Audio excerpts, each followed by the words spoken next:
이번 시간에 이제 돈 얘기를 합니다. 돈. 복비 얘기예요, 복비. 교재에 보시면 175페이지부터 나오는 얘기죠. 176페이지로 딱 가시고 일단은 이렇게 보셔야 됩니다. 자, 뭐냐면 부동산 사장님이 활동하는 과정을 보면 처음에 의뢰를 받아서 활동을 시작합니다.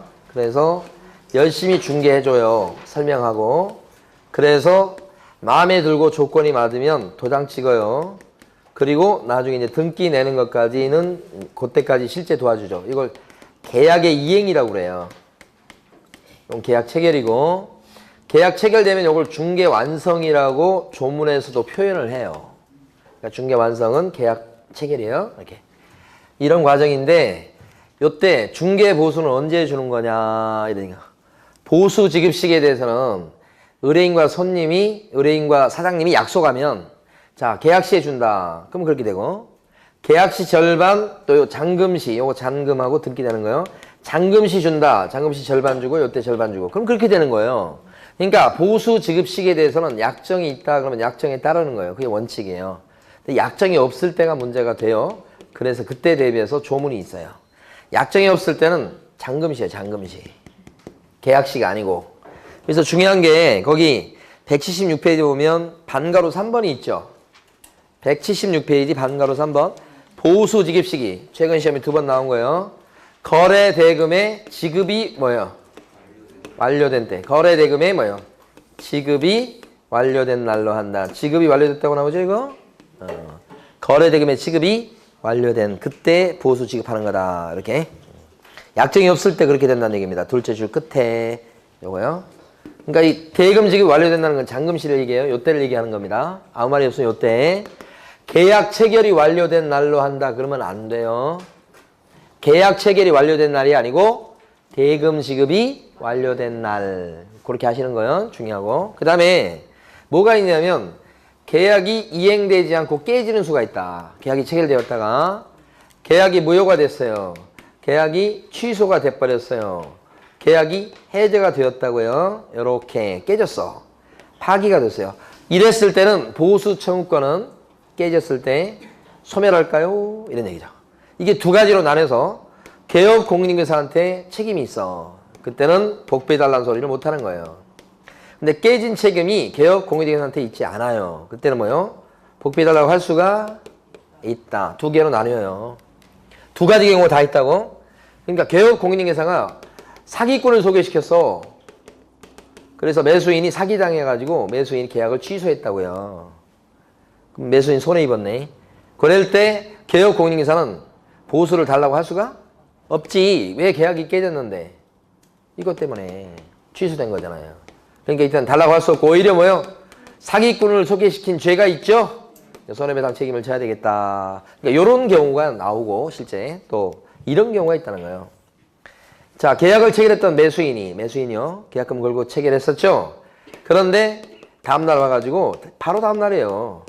자, 해약하겠다고 옵니다. 왜냐 그러니까 꿈자리가 사나웠대요. 조상님이 나타나서 왜 그랬냐 막 이렇게 얘기하니까 계약금에 의한 해약을 하겠다. 이때는 이제 돈이 문제가 아니다 이렇게 하면서 계약금을 날리겠다. 그러면 일방적으로 해약할 수 있거든요. 그 해약이 해제예요. 그럼 누구 탓이죠 이건? 개업 공인중개사 탓이 아니죠? 매수인 탓이에요. 그러니까 이때는 보수를 받을 수가 있다. 그럼 매수인한테 보수 주면 달라고 하면 주겠네요. 매수인이 지금 어떻게 해요? 계약금 날려먹었어요. 받기가 쉽지는 않아요. 실제는. 근데 이론적으로 받을 수 있는 거예요. 매도인은 지금 계약금 이렇게 몰수한 게 있네.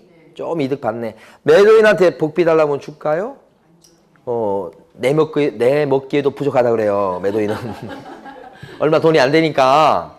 그래서 매도인도 안 주려고 그래 보통. 자, 어쨌든 이론적으로 받을 수 있다는 뜻이요. 이론적으로 하는 얘기예요. 그러니까 밑에 보시면 가로 4번에요. 동그라미 1번 보시면 첫째 줄부터 셋째 줄까지 다 밑줄을 그어 놓으시되 둘째 줄에 보면 개업 공인중개사의 고의 또는 과실로 인하여 의뢰인 간의 거래 행위가 어떻게 됐다고? 무효, 취소 또는 해제가 됐을 때는 어떤다고? 복비 못 받는다고요. 그러면 지금 방금 전에 읽은 것은 위에요, 아래예요? 위에요, 위에. 못 받는다고. 그렇죠? 고의과실이잖아. 과실이잖아, 고의과실. 개공의 고의과실 때문에 이 말이 요거요. 됐습니다. 그 다음에 보수 계산 방법이라고 이렇게 나왔는데 그 전에 178페이지요. 178페이지 가보세요. 178페이지 얘기는 어떤 거냐면 이렇게 봐요. 법정 한도를 봅니다. 지금 방금 전에 보수 청구권을 봤어요. 자, 이번에 볼 게 뭐냐면 법정 한도예요. 중개보수는 법정 한도를 정해놓고 이걸 넘겨서 받으면 어떻게 해요? 금쟁이. 이거 초과하면 금쟁이잖아요.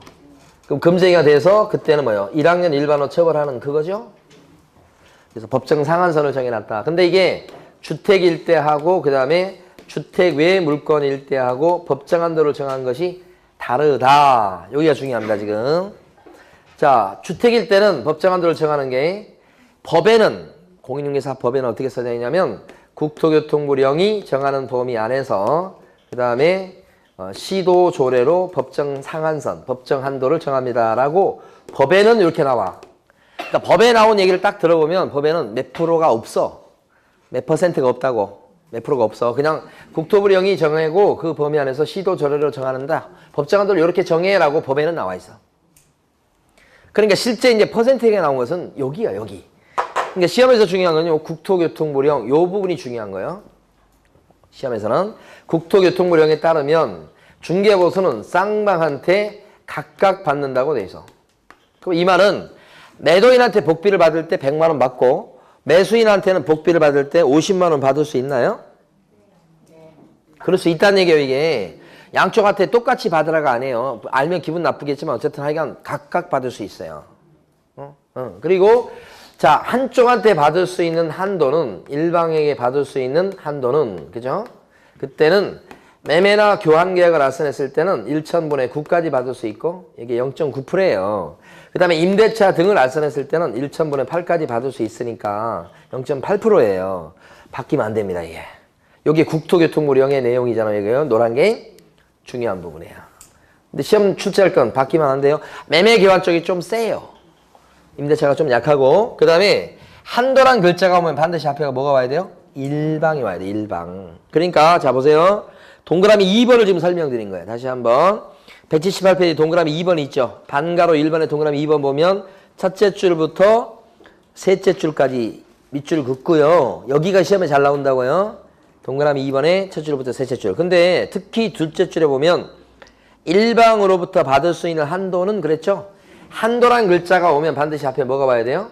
일방. 그 한도가 0.9, 0.8이라고 하는 것이 셋째 줄이에요. 바뀌면 안 되는 거고 요걸 잘 보셔야 되고. 자, 그런데 요게요. 실제 법정 한도는 요게 끝이 아니고 뭘로 정합니까? 시도 조례로 정한다 그랬죠? 시도 조례로 정해요. 이렇게 돼 있잖아. 시도 조례 이렇게 돼 있어요. 시도 조례표가 지금 우리 교재에 소개가 안 돼 있어요. 시도 조례표는 소개가 안 돼 있어서 제가 시도 조례표를 잠깐 그려볼 건데 가만있어 봐. 여기다 그려볼까요? 시도 조례표는 이렇게 돼 있어요. 자, 매매하고 교환 칸이 있고 제가 정확히 기억을 못해서 대충 그릴게요. 임대차 등 칸이 있어요. 이렇게 이게 조례표를 지금 그려보는 거예요. 자, 그래서 매매 교환 칸도 가만히 보니까 금액이 5천만 원 미만일 때하고 그 다음에 5천만 원 이상? 2억 미만일 때가 있어. 2억 미만? 갖고 계세요? 네. 오, 그걸 보셔야 돼. 그걸 갖고 계시면 그거 꺼내세요. 지금 안 갖고 계시면 옆에 분하고 같이 보시고 2억 미만이 있고 그 다음에 또 2억 이상 여기까지만 하면 돼요. 6억 미만이 있어. 이게 0.6인가요? 이거 0.5까지 갈 수 있나요? 0.4라고 돼 있죠. 이 정도만 아시면 돼. 그리고 옆에 한도액을 보면 한도액이 여기 보니까 요게 상한요율이 있고 상한요율, 최고요율요. 요게 옆에가 한도액이라고 적혀 있어요. 한도액이 요게 지금 보면 25만 원인가요? 그 다음에 여기는 80만 원? 이렇게 되고. 여기는 없고. 임대차 같은 경우는 보면 임대차 같은 경우에는 5천만 원 미만이 있어.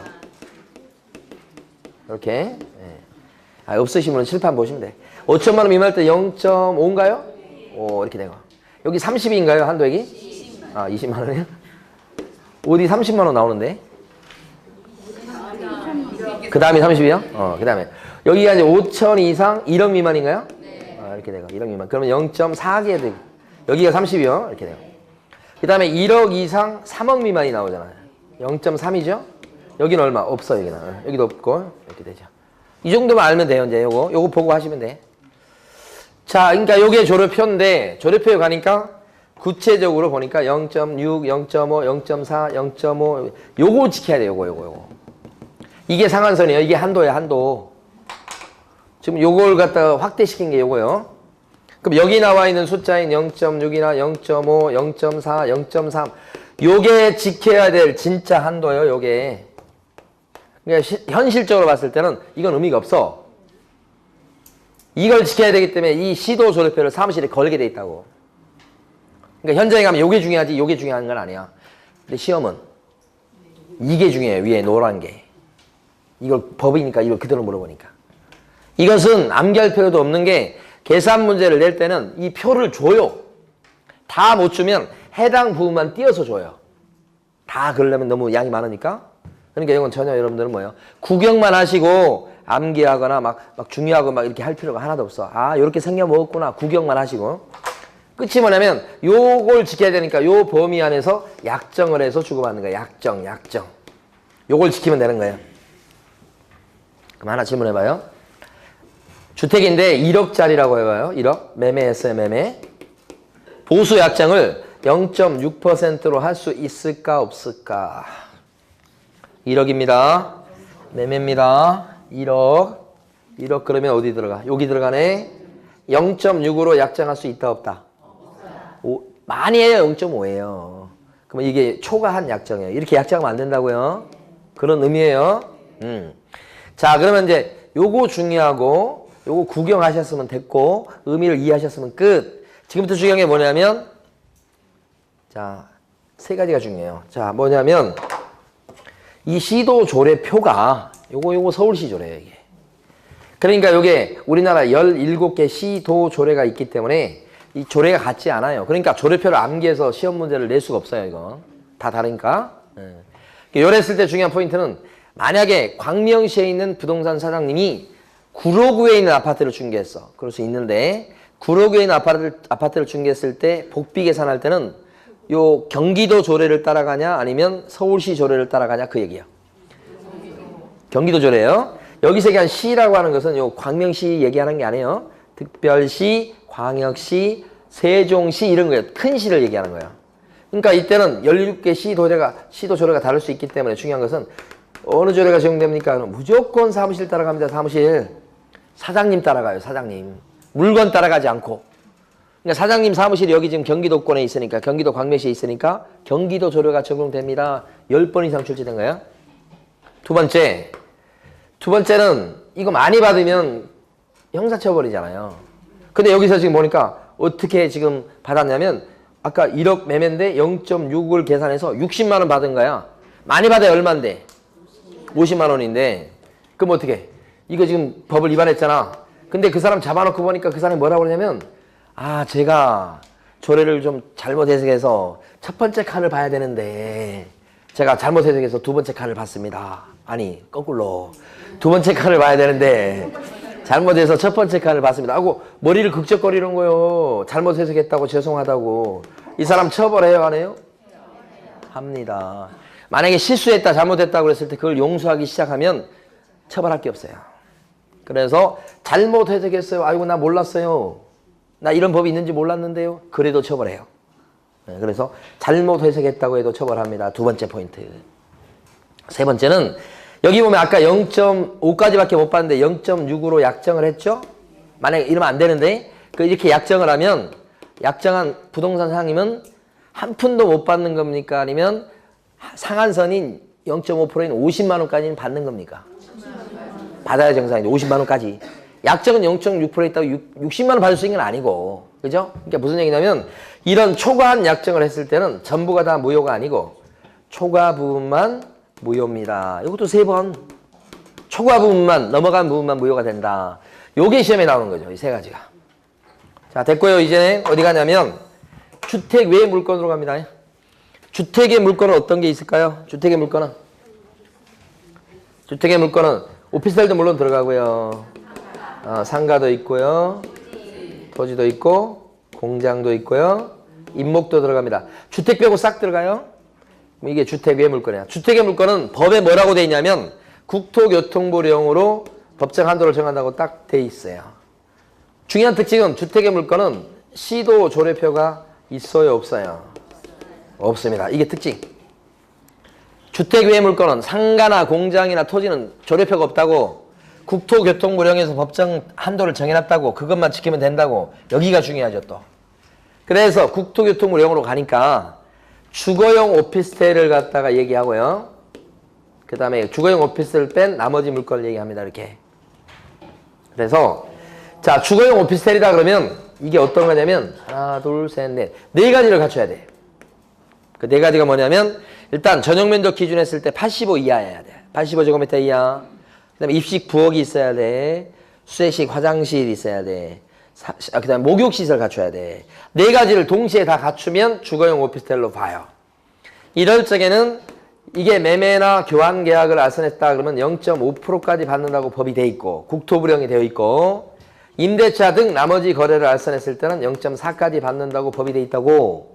요게 주거용 오피스텔일 때 법정 한도예요. 이것은 법에 나오는 국토교통부령에 나오는 게 돼서 이건 시험 볼 때 여러분한테 자료로 주질 않아요. 머릿속에 있어야 돼요.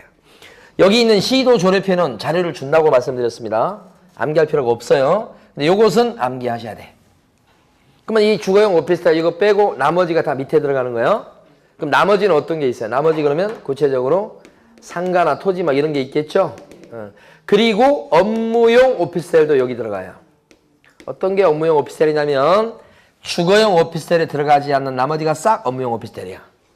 그러니까 주거용 오피스텔이 될 수 있는 네 가지 요건 중에서 한 가지라도 못 갖추고 있으면 업무용으로 내려오는 거야. 그럴 적에는 0.9까지 받는다라고 돼 있어요. 자, 판단해 보세요. 자, 전용 면적이 100제곱미터입니다.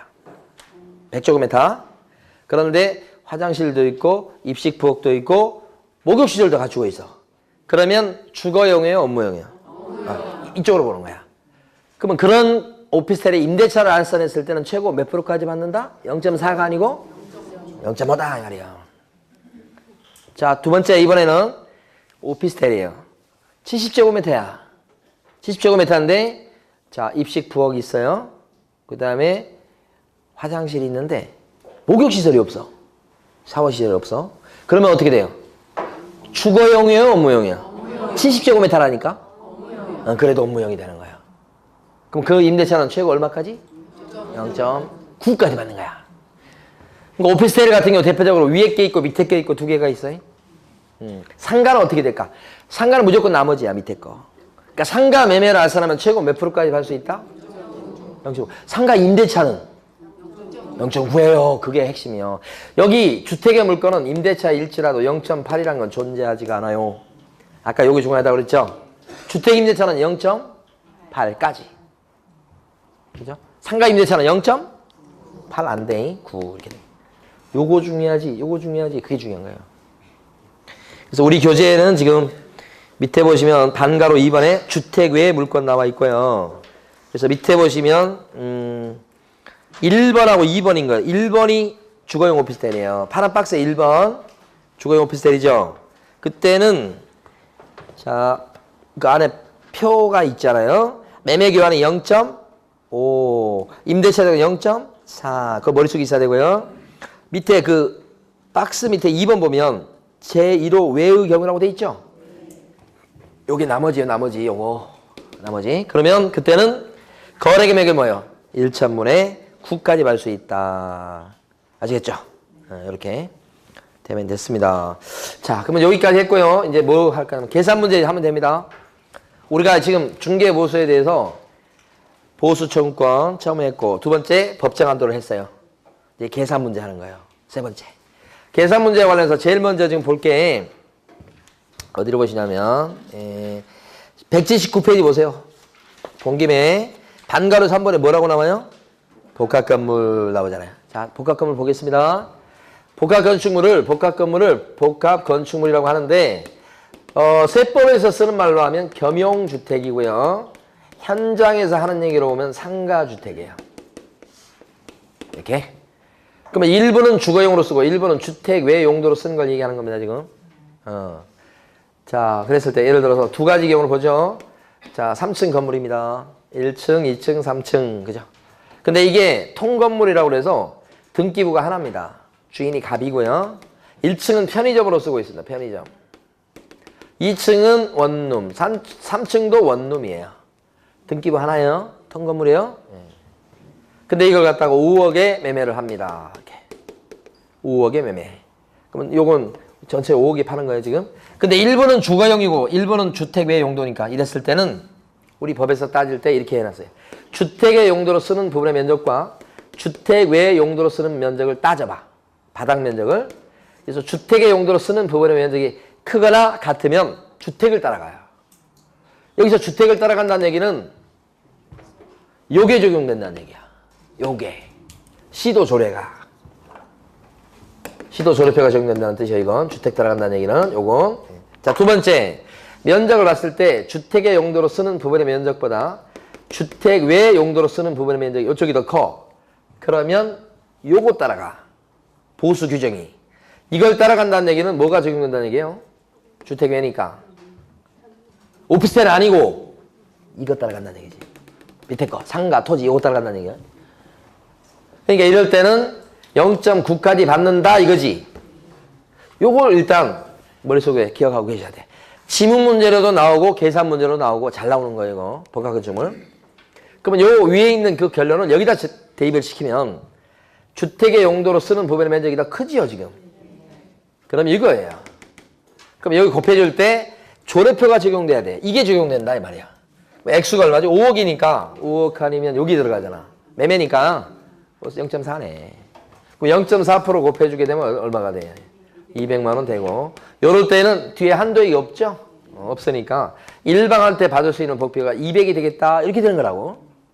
이렇게 계산하고 복합건축물에 대해서 이번에 두 번째 경우는 똑같이 3층 통건물인데 갑의 건물이에요. 1층 편의점이고 2층은 사무실이에요. 그 다음에 3층이 원룸이에요. 다 월세 받아 먹고 있어요. 근데 이걸 5억에 팝니다. 이럴 때는 주택 외 용도로 쓰는 부분의 면적이 더 크지요? 요렇게 되면 요게 적용돼서 0.9가 적용된다고. 우리 머릿속에 있습니다, 이거. 그래서 5, 9, 45, 450만 원이고 요럴 때는 당연히 한도액이 없습니다. 왜냐하면 한도액은 조례표 끝에 나온 게 한도액이요. 근데 주택의 물건은 이거든 조례표가 있어요, 없어요? 없으니까 한도액이라는 건 원래 존재하지 않아서 원래부터 없는 겁니다. 이게. 이렇게 계산하셔야 된다. 어느 쪽 따라가는지를 잘 따라가셔야 되고 잘 나옵니다, 시험에. 자, 그런데 핵심은 뭐냐면 2층 건물이에요. 예를 들어서 1층은 편의점, 2층은 원룸이야. 세를 받아먹고 있어. 통건물이야. 구분 등기가 안 돼 있다고. 이걸 5억에 매매를 합니다. 그러면 중개보수는 어떻게 계산해서 받습니까? 같지요, 지금 바닥 면적이? 같으면 못 따라간다고요? 주택 따라갑니다. 요걸 물어봤습니다, 실제 시험도. 같았을 때는 주택 따라가니까 5억 곱하기 0.4%가 되겠죠? 200만 원 됩니다. 요 얘기입니다, 지금. 네, 그래서 복합건축물 중요하게 여러분들이 지문 문제나 계산 문제를 딱 대비하고 계셔야 된다. 그래서 반가로 3번의 그 두 줄 중요합니다. 주택의 면적이 2분의 1 이상일 때는 뭐 따라가고요? 주택. 주택 외 부분의 면적이, 주택의 면적이 2분의 1 미만이면 주택 외 따라간다고 지금 적혀 있죠? 그거 하고. 밑에 그 판례는 아까 설명드린 겁니다. 1번, 2번 다 이거 잘 나오는 내용들이에요. 아까 설명드렸죠? 아까 여기서 조례를 잘못 해석했어도 형사처벌 대상이 된다. 뭐 이런 거 했고. 자, 초과 부분, 초과보수 약정이 있을 때는 다 무효가 아니고 어떤 부분만 무효가 된다? 초과 부분만 무효된다. 이렇게 했고요. 자, 이제 앞쪽으로 오셔가지고 176페이지부터 합니다, 이제. 자, 중개보수 계산 공식이요. 예. 계산 공식이 어떻게 되냐면 합의된 거래 금액에다가 뭘 곱하면요? 요율을 곱해요. 이렇게. 합의된 금액에다 요율을 곱하면. 그러면 곱해서 나온 산출액이 나오고 이거랑 뭘 비교하냐면 한도액을 비교합니다. 이렇게 비교해요. 두 개를. 비교한다는 표시예요. 두 개 비교하면 둘 중에서 적은 금액까지 받습니다. 그죠? 자, 우리가 매매하고 임대차 위주로 해서 볼 건데 이 표를 참조하시고 보셔야 돼. 예. 자, 먼저 매매부터. 매매가 가장 기본이어서 하는 겁니다. 출제 가능성이 높아서 하는 게 아니고. 보니까 빌라 매매가 있고요. 그 다음에 주거용 오피스텔 매매가 있고요. 그 다음에 상가 매매가 있는데 매가가 전부 다 2억이에요. 매매가가. 자, 2억이 팔아준 거예요. 빌라를. 빌라 그러면 뭐가 적용돼요? 조례표. 조례표. 요게 적용된다 이 말이에요. 조례표. 2억이니까 최고율이 몇 프로? 요게 5천만 원 이상 2억 미만이에요. 요게 2억 이상 6억 미만이에요. 그럼 2억은 0.5가 아니고 여기 들어가요. 2억은. 표를 줬을 때 저것 때문에 딴 데 해서 답이 이상하게 나오는 경우가 있어요. 이상 미만을 잘 하셔야 됩니다. 그거. 요 때는 0.4예요. 얼마요? 82요. 이렇게 나온 거야. 한도액은요? 없는 칸도 있잖아. 다 있는 건 아니고. 그럼 일방한테 받을 수 있는 법비가 얼마라고요? 82요. 근데 만약에 문제에서 일방한테 받을 수 있는 법비가 얼마냐고 물어봤다면 80이겠지만 쌍방한테 받을 수 있는 총액이 얼마냐고 물어봤을 때는 곱하기 1을 하셔야 된다는 거지. 이거 실수하시면 안 돼요. 문제에서 뭘 묻고 있는지를 반드시 확인하시고 답을 마지막에 고르셔야 되는 거예요. 그 다음에 주거용 오피스텔 그러면 2억의 매매가라고 한다면 머릿속에 있어야 됩니다. 주거용 오피스텔은. 매매니까 0.5%예요. 5% 그럼 얼마요? 100만 원. 한도액은 원래부터 없어요. 쌍방은 곱하기 2 하셔야 되고 상가일 때는 역시 2억인데 머릿속에 있습니다. 그죠? 0.9입니다. 나머지에 들어가니까 그러면 얼마예요? 180만 원 이렇게 되죠. 180이요 이렇게 되죠. 이렇게. 한도액은 여기도 당연히 없어요. 그러니까 여기 요 밑에 두 개는 한도액이 원래부터 없는 겁니다. 여기는 있을 때도 있고 없을 때도 있고 이렇게. 매매. 예. 자, 오른쪽에 가시면 오른쪽 페이지 제일 위에 가면 동그라미 2번이 있습니다. 2번 보시면 뭐가 나오냐면 분양권 나왔죠. 분양권. 분양권 보시는데 자, 분양권 매매를 중개했을 때 이미 납입한 금액 그죠? 거기에다가 납입한 금액 그죠? 계약금 중도금을 거래금액으로 하되 프리미엄까지 받을 수 있도록 중개했을 때는 이미 납입한 금액에다 뭐까지 합친다고요? 프리미엄까지 합친 금액을 거래 금액으로 해서 계산합니다. 간간히 나오기 때문에 이거 알아두셔야 됩니다. 이거 무슨 얘기냐면 이 분양권을 갖다가 이 분양권 A가 분양받은 사람이요. 총 분양가가 얼마냐면 이거 조심할게. 총 분양가가 5억이에요. 근데 A라는 사람이 지금 가만히 보니까 자 5억인데 계약금 5천 들어갔고요. A가 그 다음에 1차 중도금 5천 2차 중도금도 5천 들어갔고요. 이 상태에서 B한테 팔아먹습니다. 그러니까 B는 분양권 사는 사람이요. 근데 이때 A 입장에서는 나중에 입주 시점쯤 되면 아파트 가격이 올라갔을 거라고 생각돼서 자 5천을 웃돈으로 달라고 합니다. 프리미엄이에요. 그럼 실제 이제 B는 보니까 이 정도는 줄만도 해. 그래서 2억에 사요. 총 분양가가 5억인데 B가 얼마에 사냐면 2억에 이 분양권 상태에서 사요. 그러면 거래 금액은 2억이 되는다 이거예요.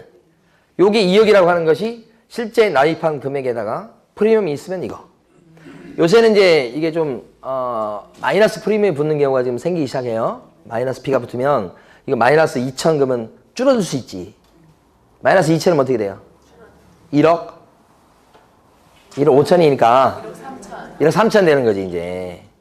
거래 금액이 마이너스 P가 붙게 되면 여기는 플러스 P가 붙는 걸 생각한 거예요. 그게 거래 금액이라. 총 분양 대금에다가 시험에서는 총 분양 대금에다가 프리미엄을 합친 금액이 거래 금액이다 이렇게 두 번이나 나와서 XX 총 분양 대금에다가 프리미엄을 더하는 게 아니고 실제 납입한 금액에다 뭘 더한다고? 프리미엄. 그렇게 계산한다는 거 아시면 되고 그 다음에 동그라미 3번에 매매 계약을 포함한 점유 계정이라고 된 부분이 있는데 별표하시고 시험에 잘 나옵니다. 동그라미 2번보다 3번이 잘 나와요. 자, 요걸 갖다가 우리 이제 공부하는 것 중에 거의 마지막 부분이에요, 사실은. 잘 보세요. 두 가지 경우를 말씀드릴 텐데, 자, 보시면, A라는 사람이 집을 갖다가 B한테 팔고, B는 이 집을 갖다가 투자 목적으로 삽니다. B가. 살 때 이걸 3억에 샀어요.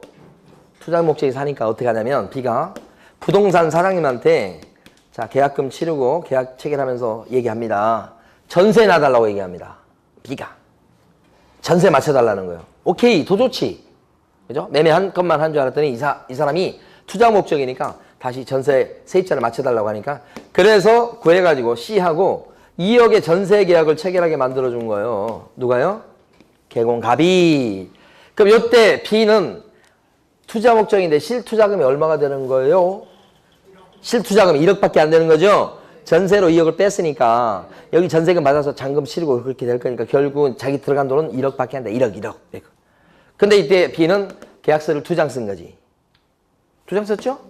매매계약서 1장, 전세계약서 1장 이렇게 되고 요 사람 같은 경우 주택이다 이렇게 되면 요 매매건에 대한 복비 계산해 보세요. 매매 주택이니까 조례표 액수가 3억이야. 그럼 2억 이상 6억 미만 칸 적용을 받지. 그럼 0.4%예요. 그럼 120만 원 나오는데 한도액은 있고요, 없고요? 없지. 없다 이렇게 되죠. 한도액은 없고요. 이거예요. 이렇게 되는 거잖아. 요 전세권 한번 계산해 보실까요? 월세 없는 전세? 2억 전세야. 주택이니까 조례표 따라가야 돼, 저기. 조례표에서 임대차 등칸을 보셔야 돼. 밑에 거. 거기서 여기 2억이니까 1억 이상 3억 미만 칸을 보셔야 돼. 0.3. 0.3이니까 얼마냐면 60이요. 한도액은? 없어요. 없는 칸도 있다고 그랬잖아요. 그러면 이 복비가 요거에 대해서는 120, 요건 60 이렇게 되니까 갑은 B한테 매매건에 대한 복비 120이요. 그 다음에 요 전세건에 대한 복비 60 해서 180을 받을 수 있는 거고요. 요 A한테는 얼마를 받을까? A는 계약서 1장 쓴 사람이잖아요. 매매계약서 1장. 그러니까 120이지. 자, C한테는 얼마 받을 수 있을까? 얼마까지 받을 수 있을까? 60이잖아요. 이거 다 받는다고 하면 얼마를 받는 거야? 360 받는 거잖아. 다 받으면 이렇게 되죠. 이렇게 되면 요 사람이나 요 사람은 모르겠는데 B는 뭐라고 그럴까? 깎아달라고 하지. 경험 있으신 것 같은데? 깎아달라고 보통 할 거 아니에요? 아니, 2장이나 썼는데 다 받으시려고 그래? 이렇게 나올 거 아니에요? 그래서 깎아줄 수는 있으나 이론적으로는 다 받을 수 있다 이 말이야. 이론적으로는. 근데 이 케이스하고 실제 이제 현업하신 분들 보면 이거랑 지금부터 말씀드리는 내용은 더 이상 구속지로 가면 안 되는데 자, 다룰 수 있습니다. 여기까지 가면 되겠어요. 여기까지. 자, 매매를 했습니다. 주택을. 저 똑같은 주택이에요. 주택인데 3억에 B가 샀어요. 근데 B가 이걸 갖다가 자기가 들어가서 사는 게 아니고 그대로 매도인한테 세를 놔요. 전세로. 얼마에 놓냐면 2억에 전세 놨다. 그러니까 결국 어떻게 되냐면 매도인이 임차인 되고 그 표현이 되게 많이 나옵니다. 문제에서. 매수인이 뭐예요? 임대인 됐다. 이런 표현이 많이 나와. 문제에서. 그러면 이게 두 사람이 팔고 세 놓고를 같이 한 거야. 이 사람도 A하고 B는 계약서 몇 장? 2장 쓴 거예요. 2장. 이때 중간에 개업공인회사분이 소개했다. 이렇게 되잖아. 그럼 복비는 이미 계산되어 있죠. 이거 120이야 이거. 60이야 이거. 그러면 갑은 A한테 복비를 갖다가 120에 60. B한테도 120에 60. 이렇게 두 건을 받을 수 있을 것처럼 보이지만 우리 법에서는 정해놨어. 이때는 요 전세권은 할인해 주도록 돼 있어. 매매 한 건만 받게 돼 있어. 요거. 어떤 경우에 그렇게 되냐면 일단 부동산이 하나 갖고 부동산 하나 갖고 이렇게 사고 팔고 그다음에 세 놓고 그렇게 한 거야. 물건이 하나여야 돼. 두 번째는 여기 있는 사람이 같은 사람이 돼야 돼. 매매 계약의 당사자도 A, B고 그다음에 전세 계약의 당사자도 뭐예요? A, B, B, A죠. 사람이 같고 그다음에 또 하나 더 세 가지 같아야 되거든. 한꺼번에 2장 썼어. 동일한 기회라고 얘기를 해요. 그러니까 같은 물건을 같은 사람이 한꺼번에 2장 썼어. 아예 뭐예요? 할인을 해주게 법에서 정해놨다고. 세 가지가 같으면 할인. 그래서 이때 일반한테 받을 수 있는 복비가 180 그러면 틀려버리게 돼. 이거는 뭐라고 해야 돼? 60. 근데 이 경우는 물건은 같아. 그리고 동일한 기회라고 볼 수가 있어. 이게 일주일 뒤에 체결하고 한 달 뒤에 체결했다고 해도 같은 기회라고 볼 수는 있어. 근데 문제는 이 계약과 이 계약의 당사자가 상대방이 틀려. 여기는 A, B지만 여기는 뭐예요? B하고 C니까 이게 틀리기 때문에 이론적으로는 각각 받을 수 있게 되는 경우가 이 경우에. 현실적으로 보면 두 가지 경우 중에서 현장에서 발생하는 경우는 그나마 둘 중에 비교하면 여기 그래도 간간히 생기는 거야. 이건 잘 없지. 그래도 간혹 있긴 한데 이건 드물고 이거지. 그래서 시험 문제는 이게 먼저 나왔어. 이게 먼저 나오고 그 다음에 요게 또 나왔어. 그러니까 이것도 한두 번 나온 게 아니에요. 여러 번 나온 거예요. 여기가 좀 시험 문제, 계산 문제. 그러니까 계산 문제에서 아까 복합건 수분이 중요해. 그 다음에 요게 또 중요해. 그리고 시험 문제는 이 두 개를 같이 섞어서 문제를 출제하기로 했어. 최고 난이도야. 그래서 거기 그렇게 겁먹을 필요는 없어요. 그래도. 그래서 거기 보면 동그라미 3번에 보면 매매계약을 포함한 점유계정, 어려운 말 써놨네요. 그러니까 민법 시간에 배우시고 동일한 중개대상물에 대해서 요 지문 문제로 여러 번 나왔습니다. 지문 문제로도 동일한 중개대상물에 대해서 그 다음에 또요 동일한 당사자 간에 매매를 포함한 둘 이상의 거래가 동일한 기회에 이루어졌을 때는 그 다음을 물어보죠. 매매계약에 관한 금액만을 적용합니다. 여길 물어봐요. 여기. 합산하는 거 아니에요. 매매 한 건만 받으시오. 이렇게 돼 있다고요. 그 다음에 밑에 보시면 교환은 부동산끼리 바꾸는 건데 그 부동산 물건 가액 중에서 큰 금액을 무조건 따라갑니다. 6억짜리 아파트하고 5억짜리 단독주택을 바꿔 교환해. 그러면 거래금액 얼마게요? 6억이라고 보는 거예요. 부동산이 두 개라고 그래가지고 두 건을 받는 게 아니에요. 교환은 한 건이에요. 그래서 6억에다가 곱하기 요율하시면 되는 거고요. 교환. 그 다음에 밑에 보시면 임대차 있죠. 예, 반거로 3번에 임대차. 이게 마지막이에요. 자, 칠판에서 보십니다. 자, 임대차입니다. 시험에서 제일 계산 문제가 많이 나오는 게 임대차예요. 근데 이거 보니까 이것도 빌라 임대차, 그 다음에 주거용 오피스텔 임대차, 그 다음에 상가 임대차 세 가지 나누고 다만 임대차 조건에 따라서 좀 다를 수 있죠. 자, 임대차 조건을 어떻게 얘기를 해보자면 4천에 보증 4천에 월세가 40만 원짜리를 한번 가정해봐요. 그럼 이게 월세가 있는 임대차다 그랬을 때는 환산해 줍니다. 환산한 방법은 월세에다가 곱하기 뭐예요? 100 해서 4천 나왔죠? 그럼 이게 무슨 의미냐면 월세를 다달이 40만 원씩 내면 월세 그걸 묻어놓은 보증으로 확 돌리면 4천을 묻어놓은 거하고 똑같다고 보는 거예요. 월세를 100만 원 내는 사람은 보증금 얼마를 갖고 있는 거하고 똑같아요? 1억을 묻어놓은 거하고 똑같은 거야. 뭐니까 곱하기 100. 그러니까 월세 100만 원 되게 센 거예요. 월세 100만 원 갖다 낸다는 것은 보증금으로 치면 1억을 딱 묻어둔 거하고 똑같다. 이렇게 보시면 돼. 자, 그러면 이렇게 되면 여기 원래 보증금이 또 있었죠? 이렇게 합쳐. 얼마예요? 8천. 그게 뭐가 돼요? 거래금액이 되는 거예요. 그러니까 월세 있을 때 요 보증금 요것만 4천이 거래금액 이렇게 되는 게 아니고 월세 곱하기 100 더하기 원래 보증금 해서 합산금액 8천만 원이 진짜 거래금액이 되는 거니까 4천에 40짜리하고 월세 없이 전세 8천짜리하고 똑같다는 뜻이에요. 요율을 곱합니다. 이제 다 했어요. 여기다 요율 곱하면 이건 주택이니까 뭘 보셔야 돼? 조례표. 요게 임대차니까 밑에 칸을 보셔야 돼. 8천이니까 1억 미만 칸을 보셔야 돼. 1억 미만. 0.4죠. 얼마 남아요? 32만 원 나오고 한도액은요? 있어요. 드디어 한도액 나왔습니다. 그러면 둘 중에 무슨 금액요? 적은 이거 아니고 이렇게. 다만 쌍방을 물어봤다면 정답은 60 하셔야 됩니다. 64만 원 그러면 안 돼요. 주거용 오피스텔도 똑같이 8천입니다. 달라지는 건 최고효율이 우리 머릿속에 있죠. 임대차니까 0.5가 아니고 0.4. 32만 원 나왔어요. 한도액은 있어요, 없어요? 원래부터 없는 거예요. 그래서 여기는 32만 원이 일반한테 청구할 수 있는 금액이니까 요 차이 나는 거 아시겠죠? 네. 자, 그 다음에 상가요. 똑같이 8천이에요. 월세 곱하기 100 더하기 원래 보증금. 이 순서인데 달라지는 게 최고율이 우리 머릿속에 있어요. 또 0.9지요. 그럼 9파는 72, 72만 원. 한도액은 없고요. 이렇게 된 거야. 자, 근데 이제 임대차 마지막입니다. 임대차 조건을 딱 보니까 이 위하고 좀 다른 조건이 있을 수 있다. 빌라고 주거용 오피스텔이고 상가이긴 한데 조건이 보증금 1000에 월세가 30이더라. 이런 거. 시험에 제일 잘 나오는 것 중에 하나 이겁니다. 밑에 거. 1000에 30짜리. 그럼 월세 곱하기 100을 해서 환산해 줍니다. 3000짜리죠. 더하기 원래 보증금 이러면 합산금액이 얼마 나와요? 위에는 8000인데 이 합산금액 4천이면 5천만 원이 안 되잖아. 5천만 원이 안 되면 다시 계산해요. 다시 계산한다고. 다시. 어떻게 다시 계산하는가? 응? 곱하기 70으로.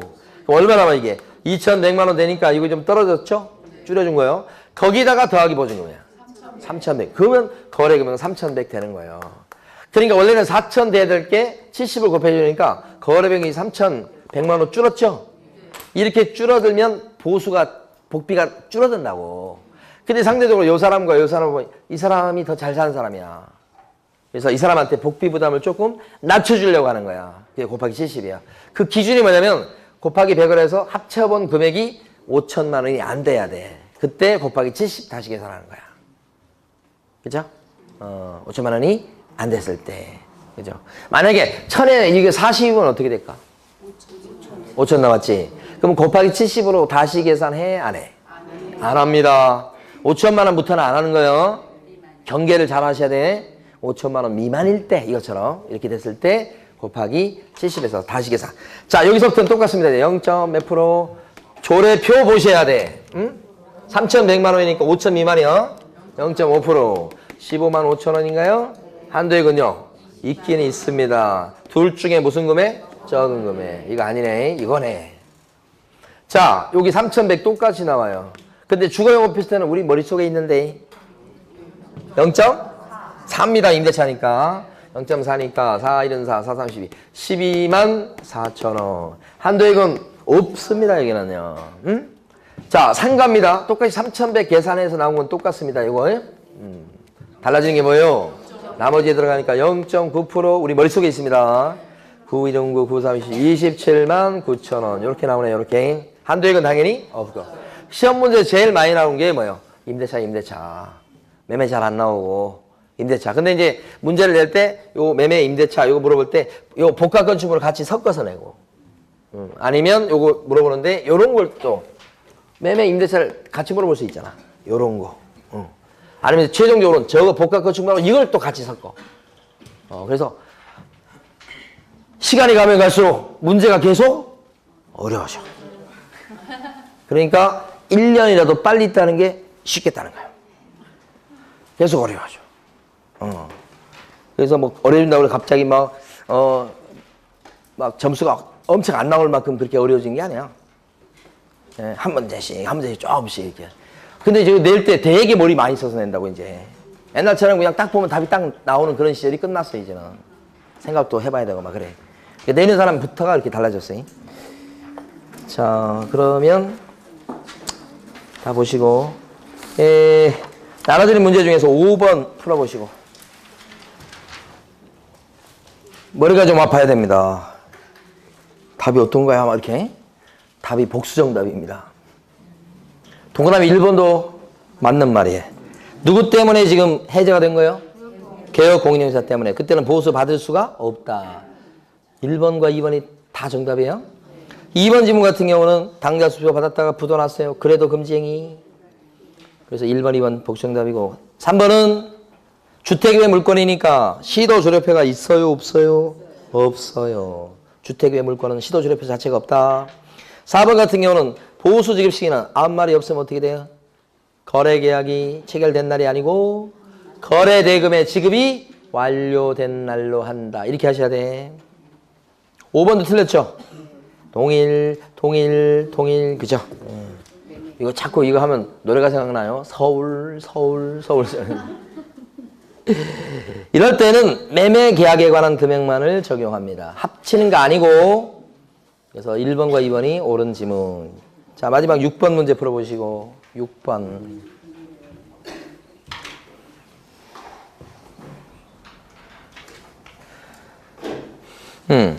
일단 여기서 두 가지가 포인트. 70제곱미터고 어쩌고저쩌고 나온 거 봤을 때 주거용 오피스텔이라는 걸 먼저 확정을 짓고. 주거용 오피스텔 맞죠? 네. 그런데 이게 임대차니까 0. 몇 프로? 4%. 자, 두 번째는 2천에 25만 원이야. 이렇게 되면 월세 곱하기 100 하셔야죠. 그럼 이게 2,500. 더하기 원래 보증하니까 4,500. 합산금액이 4,500만 원 나오면 곱하기 70으로 다시 계산한다. 그러면 요거 이제 이때부터 골치 아프죠. 이제 이렇게 하면 얼마야 이게? 1750이 나오죠. 여기 일단은 거기다 더하기 2000 하니까 3750이 되고 거기다 아까 0.4%였죠? 그럼 얼마요? 15만 원 되고. 자, 언제나 확인할 건 답 고르기 전에 문제에서 묻고 있는 건 일방입니까? 쌍방 총액입니까? 가백에 받을 수 있는 뭐 이렇게 돼 있잖아 지금. 그럼 이건 일방을 물어봤죠? 네, 그래서 일단은 15만 원이 정답. 문제 지문에 물론 30만 원이 없으니까 괜찮지만은 언제나 중개보수 계산 문제에서 마지막에 고를 때는 일방인지 쌍방인지 꼭 확인하는 습관을 꼭 들이시라. 아시겠죠? 됐습니다.